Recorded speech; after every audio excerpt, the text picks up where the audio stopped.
Assalamualaikum warahmatullahi wabarakatuh.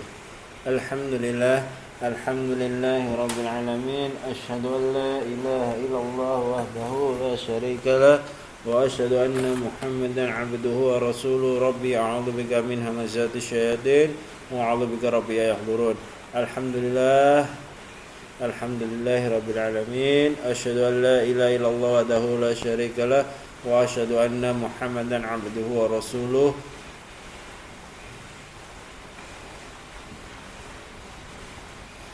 Alhamdulillah kepada anak-anakku siswa kelas 6 baik ikhwan maupun akhwat yang Bapak cintai karena Allah Subhanahu wa taala.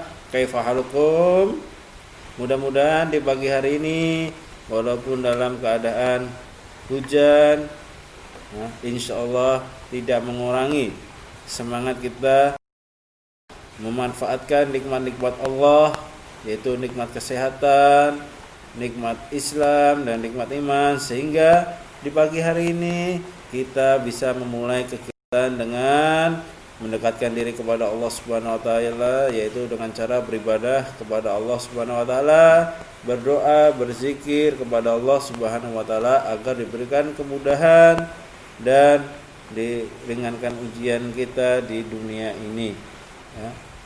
Baik anak-anakku yang soleh dan solehah, insyaallah kita akan melanjutkan materi kita di pagi hari ini, yaitu pembelajaran tematik. Kita masuk ke pembelajaran kelima. Kita masuk ke pembelajaran kelima, yaitu tentang upaya negara Republik Indonesia untuk mencapai sebuah kemerdekaan, yaitu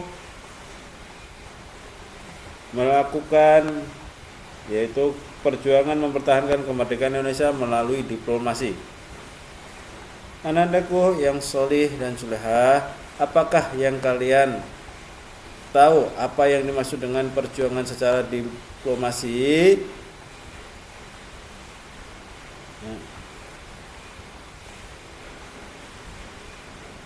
Jalur diplomasi yaitu jalur yang dilakukan oleh tokoh pahlawan Indonesia atau para pendiri bangsa, yaitu berbagai perundingan atau perjanjian, atau yang istilahnya yaitu melakukan kesepakatan agar negara Indonesia diakui oleh dunia. Bagaimana cara Indonesia melakukan perjuangan secara diplomasi? Kita akan simak baik-baik materi di pagi hari ini. Sebelum kita memasuki materi, hari ini kita akan belajar, yaitu yang pertama, menjelaskan perjuangan mempertahankan kemerdekaan Indonesia melalui diplomasi. Sikap yang akan kita kembangkan adalah peduli dan santun. Yang pertama yaitu kita mencari informasi tentang bagaimana perjuangan mempertahankan kemerdekaan Indonesia melalui diplomasi. Yang pertama adalah perlindungan Linggajati, yaitu dilangsungkan pada 10 November 1946 berada di kota Jawa Barat, di provinsi Jawa Barat. Yaitu perjanjian ini diwakili oleh perwakilan dari Indonesia dan Belanda, yaitu dari Indonesia dipimpin oleh Sultan Syahrir dan Belanda dipimpin oleh Profesor Willem Schermerhorn. Dan sebagai penengah adalah Lord Killeen dari Inggris. Hasil dari kesepakatan Linggajati adalah Belanda mengakui Republik Indonesia dengan wilayah kekuasaan meliputi Sumatera, Jawa, dan Madura secara de facto. Yang kedua, Republik Indonesia dan Belanda bekerja sama membentuk Republik Indonesia Serikat atau disingkat dengan RIS. Yang ketiga yaitu RIS dan Belanda membentuk Uni Indonesia Belanda yang diketuai oleh Ratu Wilhelmina. Dan pada perjanjian ini pada tanggal 15 Juli 1947 Belanda menyatakan tidak terikat dengan hasil perundingan dengan Jati dan justru melancarkan agresi militer satu, yaitu dengan melakukan penyerangan di kota-kota besar di Jawa dan Sumatera. Dan agresi yang dilakukan oleh Belanda mendapat kecaman di dunia. Yang kedua yaitu perlindungan Rhinefeld.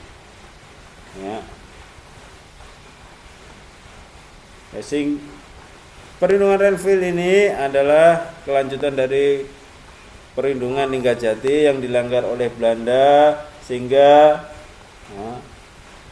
Dewan Keamanan PBB membentuk Komisi 3 Negara yaitu KTN yang dibentuk pada 25 Agustus 1947, yaitu untuk melakukan diplomasi dengan Belanda agar tidak menjajah negara Republik Indonesia, sehingga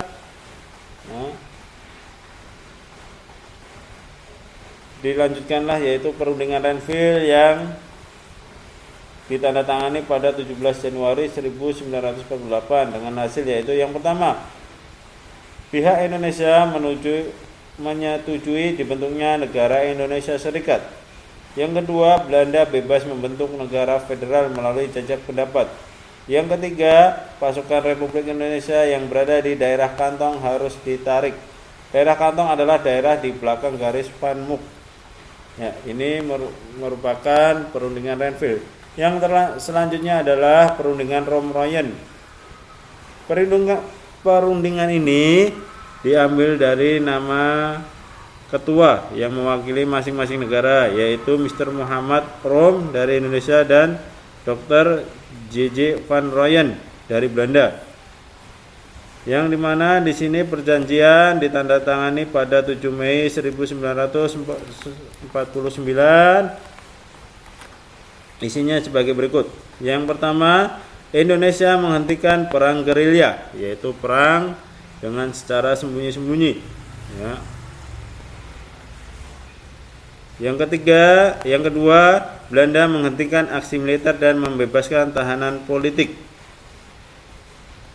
Yang ketiga, pemerintah Republik Indonesia kembali ke Yogyakarta.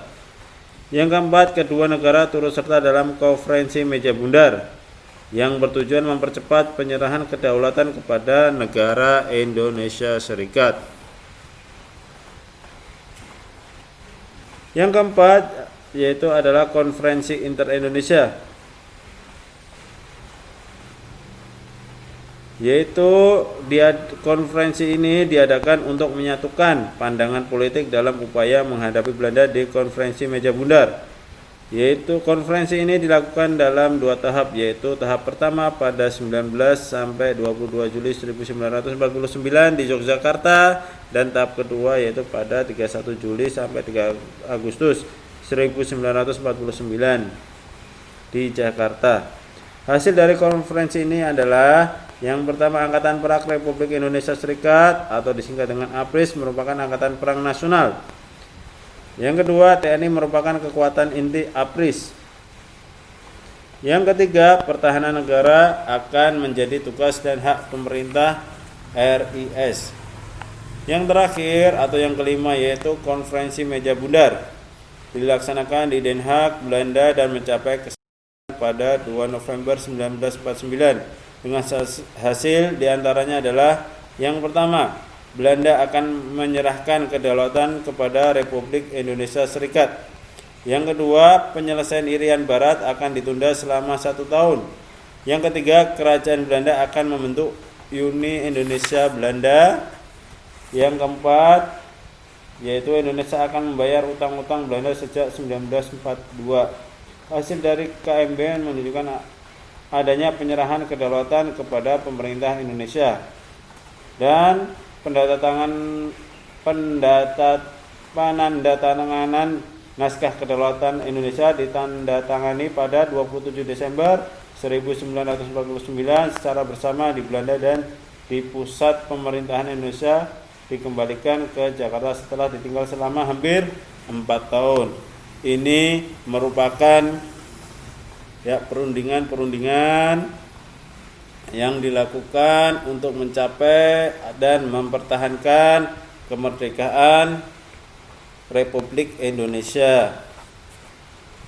Nah, untuk pembelajaran SPK kita lewati saja, ini hanya untuk pengetahuan saja, tidak kita praktekkan karena ini ya sesuai dengan aturan syariat Islam yang disampaikan oleh Allah dan Rasulullah SAW bahwa ya,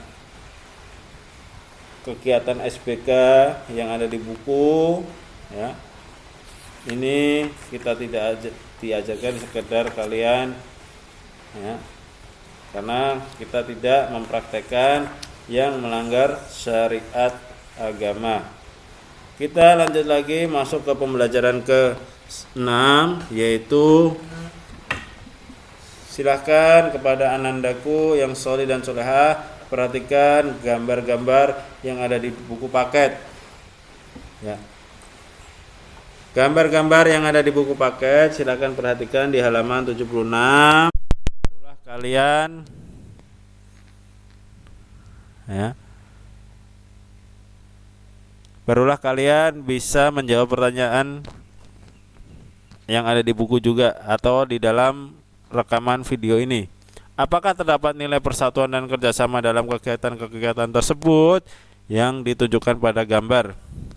Ya, tentukan tujuan kerjasama dalam setiap kegiatan dan perilaku mungkin menghambat tercapainya tujuan tersebut.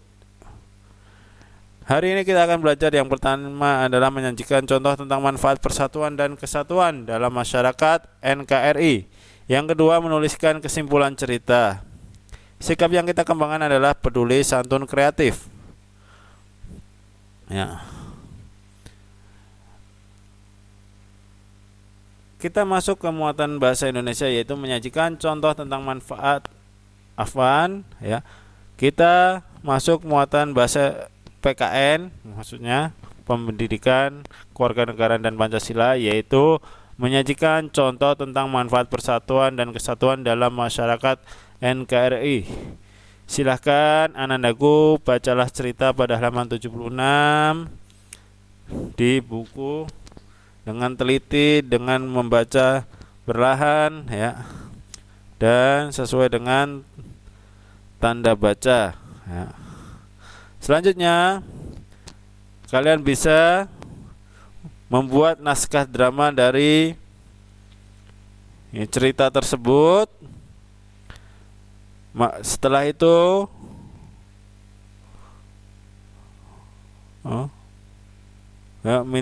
bermusyawarahlah dengan keluarga ya. Jadi buatlah naskah drama mengenai kegiatan musyawarah tersebut bersama-sama dengan keluarga dan kerabat, karena kita belum bisa belajar secara tatap muka di kelas karena masih kondisi pandemi, sehingga kalian bisa berdiskusi dengan keluarga. Kita masuk yaitu muatan bahasa Indonesia, yaitu menuliskan kesimpulan teks ya.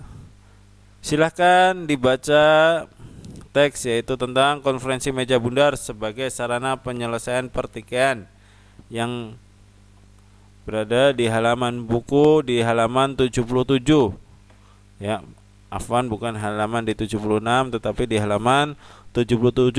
Kemudian kalian membuat peta pikiran terlebih dahulu untuk menentukan kesimpulan ya.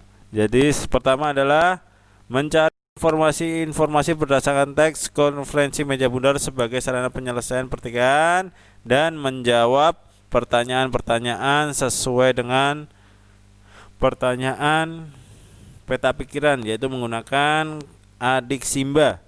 Di halaman 78 insya Allah sudah ada pertanyaan, tinggal kalian membuat peta pikiran. Setelah itu kalian menuliskan kesimpulan. Apa itu kesimpulan? Kesimpulan adalah intisari dari sebuah teks. Jadi intisari, inti dari teks yang ada ibuku, yaitu ada kurang lebih 4 paragraf. Itu dari 4 paragraf disimpulkan menjadi 1 paragraf dengan memperhatikan, yaitu yang pertama membuat peta pikiran terlebih dahulu. Setelah itu membuat kesimpulan dari teks tersebut menggunakan kalimat efektif dan menggunakan tanda baca yang sesuai. Ya, maka setelah kalian membuat kesimpulan, silahkan kalian minta pendapat ya kepada keluarga, yaitu ayah, ibu, atau saudara kalian untuk memberikan pendapat tentang kesimpulan yang telah kalian buat. Baik, Bapak cukupkan sekian pertemuan hari ini. Mudah-mudahan pertemuan hari ini bermanfaat untuk kita semuanya. Jangan lupa selalu belajar, memperbaiki diri, dan taati orang tua agar kalian mendapatkan manfaat pahala yang baik dari Allah Subhanahu wa taala. Dan jangan lupa tetap semangat dalam menuntut ilmu dan dalam ibadah agar kita mendapatkan manfaat-manfaat yang banyak dalam kehidupan ini. Baik, Bapak cukupkan sekian. Bapak ucapkan syukran jazakumullah khairan atas perhatiannya. Barakallahu fiik. Wassalamualaikum warahmatullahi wabarakatuh.